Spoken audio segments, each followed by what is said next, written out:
အားလုံးပဲမင်္ဂလာပါ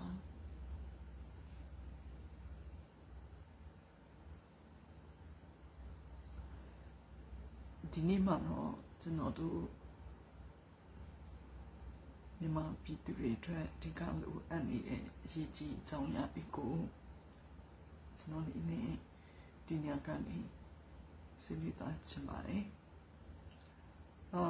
ကျွန်တော်ရဲ့ဆွေးနွေးချက်တွေဟာတိုင်းပြည်ကိုချစ်တဲ့နိုင်ငံရေးသမားတူအနေနဲ့တိုင်းပြည်မှာရှိနေတဲ့ပြည်သူလူထုတွေကောင်းဆောင်တွေကိုအကြံပြုဆွေးနွေးခြင်းအပြုသဘောဆောင်ပြီးတော့မှဆောင်ရွက်ခြင်းဖြစ်တဲ့ဆိုတဲ့အကြောင်းကိုရှေ့ဦးစွာဒီလင်းပြောကြားချင်ပါတယ်နောက်တစ်ခုကတော့ပါလဲဆိုလို့ရှိရင်ကျွန်တော်ရဲ့ဒီဆွေးနွေးချက်အကြံပြုချက်တွေဟာကျွန်တော်တူတဲ့ရဲ့နိုင်ငံရေးအသိဉာဏ်ပညာနိုင်ငံရေးအမျိုးမြင်နဲ့ဆွေးနွေးရဖြစ်ပါတယ်အခြားပုဂ္ဂိုလ်တစ်စုံတူအဖွဲ့အစည်းတစ်စုံတစ်ခုရဲ့အပေါ်ရမဟုတ်ဘူးဆိုတဲ့အရာကိုကျွန်တော်ဒီနေ့ဒီညကနေအတိအလင်းပြောကြားချင်ပါတယ်ကျွန်တော်အနေနဲ့ဒီနေ့ပါဆွေးနွေးချင်တယ်လဲဆိုလို့ရှိရင်ကျွန်တော်တို့အခုတော်လိုင်းရေးကာလဟာ၄နှစ်တာကြီးကြာမြင့်ခဲ့ပြီဖြစ်တယ်ပေါ့နော်ဆိုတော့ဒီ၄နှစ်တာကာလထဲမှာကျွန်တော်တို့မြန်မာပြည်သူတွေဘာရခဲ့တယ်လဲဆိုတော့ချင်းဒီပေါ်မှာမူတည်ပြီးတော့ဆွေးနွေးချင်တာဖြစ်ပါတယ်အဲ့တော့ပြန်ပြီးစဉ်းစားကြည့်တဲ့အခါမှာကျွန်တော်တို့ရဲ့တိုင်းပြည်မှာလိုအပ်ချက်တွေကတောင်ပုံရပုံဖြစ်ပြီးမှအတန်းမြင့်မားနေတယ်ဒီအရာတွေကိုဖြည့်ရှင်းဖို့အတွက်သက်ဆိုင်သူတွေတာဝန်ယူကြသူတွေပြောမယ်ဆိုလို့ရှိရင်ဒီမိမိတို့ကိုပြည်သူလူထုက2020မှာရွေးကောက်ခဲ့တဲ့အတွက်ကြောင့်ထိတ်တန့်ကနေသက်ဆိုင်သူတွေဖြစ်ပါတယ်ဆိုပြီးမှမိမိတို့ကိုခံယူပြီးတော့အခုဒီတော်လှန်ရေးတာဝန်တွေကိုတိုင်းပြည်ထိတ်တန့်ကနေဆောင်ရွက်နေတဲ့ပုဂ္ဂိုလ်တွေ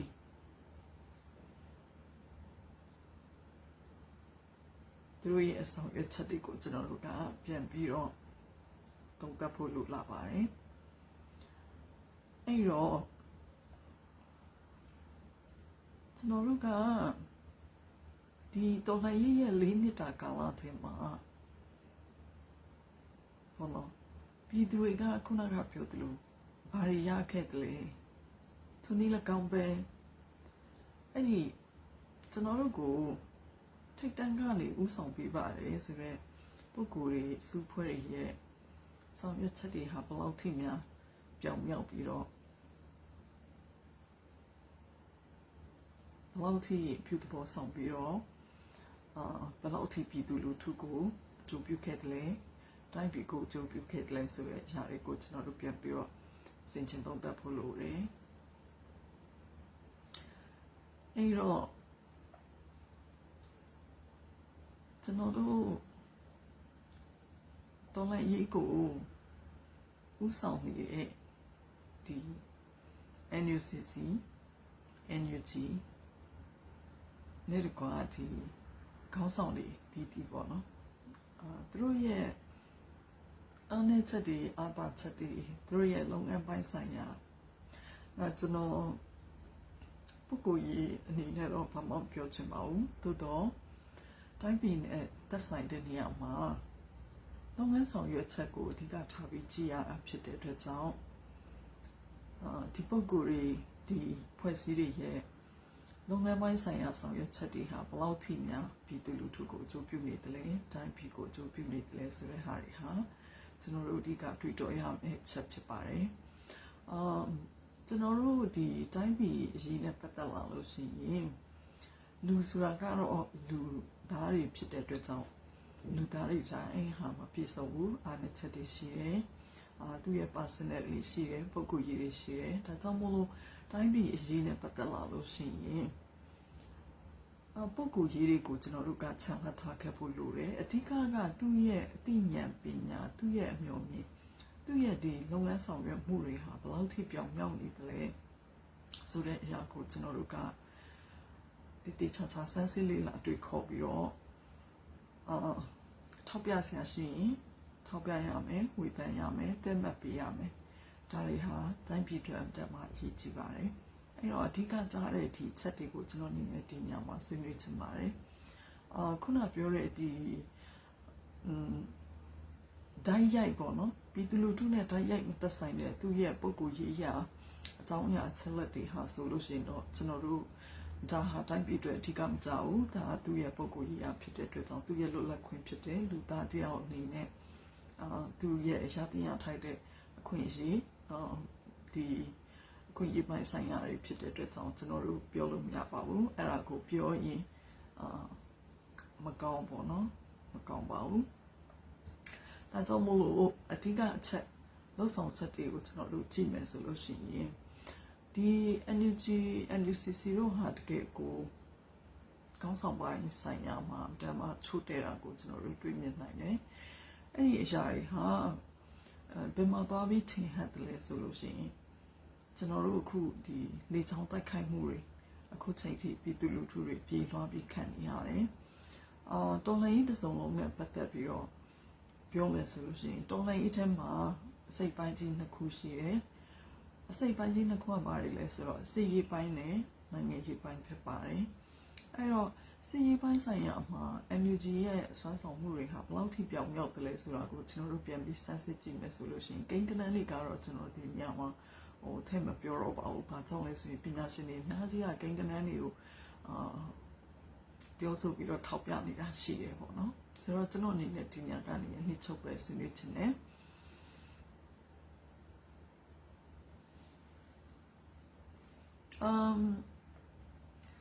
ဆိုတော့စီးပိုင်းဆိုင်ရာမှာ NUG အောင်မြင်ပြီလားနောက်တစ်ခါဘယ်လောက်ထိများပေါက်ရောက်နေတယ်လဲဆိုတဲ့အရာကိုပြန်ပြီးသုံးသပ်ကြည့်တဲ့အခါမှာကျွန်တော်တို့ဒီတော်လှန်ရေးထက်ကစီးပိုင်းဆိုင်ရာခင်းကျင်းထဲမှာအဓိကအရေးကြီးဆုံးဖြစ်တဲ့စစ်လက်နက်ပစ္စည်းလိုအပ်မှုတွေနောက်တစ်ခါကျွန်တော်တို့ဒီနေမြေအနေထားတွေနေမြေအနေထားလိုက်စုစည်းမှုတွေအဲ့ဒါတွေကို NUG အသိချပိုင်နိုင်လုံးနိုင်ပြီလားဆိုတဲ့အရာကိုကျွန်တော်တို့ပြန်ပြီးတော့တွေ့မြင်နိုင်မှာဖြစ်ပါတယ်ဒီကနေ့ပြောရမယ်ဆိုလို့ရှိရင်ကျွန်တော်တို့တပ်ဖွဲ့တွေအများကြီးအတန်တွေမြောက်များစွာထွက်ပြီးတော့မှစူးစီးမှုမရှိတဲ့အရာဖြစ်နေတဲ့အရာကိုဒီကနေ့မြန်မာပြည်သူတွေတွေ့မြင်နေရတယ်နောက်တစ်ခါနိုင်ငံတကာကလည်းဒီလိုပဲတွေ့မြင်နေရတာဖြစ်ပါတယ်အဲ့တော့စီးပိုင်းဆိုင်ရာမှာလိုအပ်တဲ့စစ်ဦးစီးကောင်စီတွေတပ်ပေါင်းစုတွေစသည်အဖြစ်ပေါ့နော်စုစီနဲ့ကြကြလေးလေးနဲ့တောင်းနိုင်မဲ့ခြားလေးတွေကို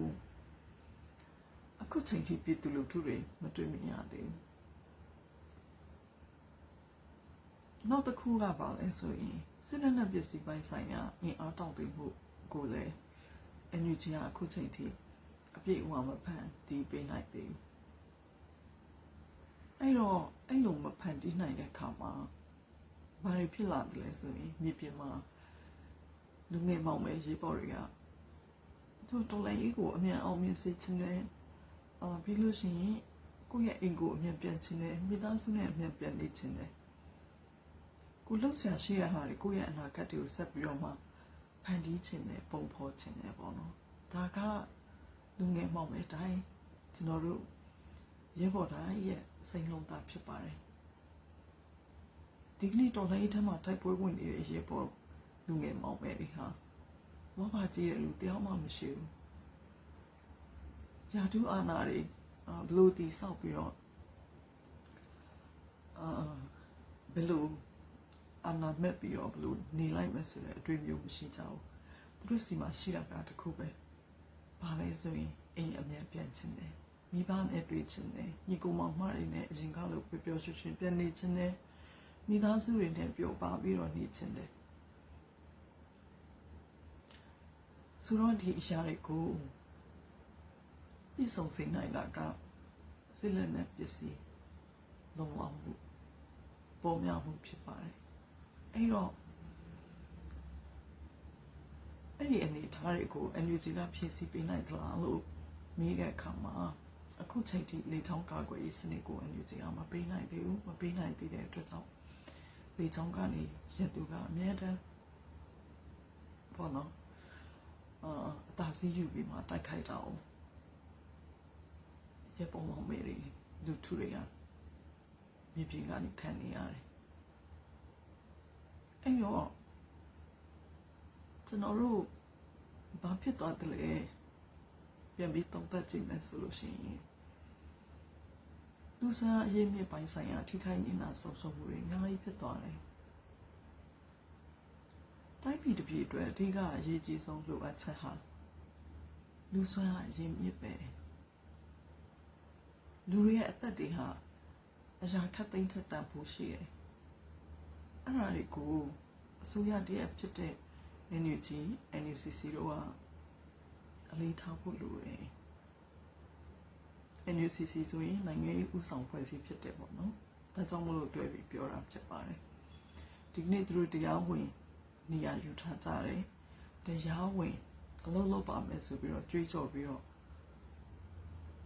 ပြည်လွှတ်လှုပ်ဆောင်နေကြတယ်ပေါ့နော်ဒါကြောင့်သူတို့ကို UTP ပြောရတာဖြစ်ပါတယ်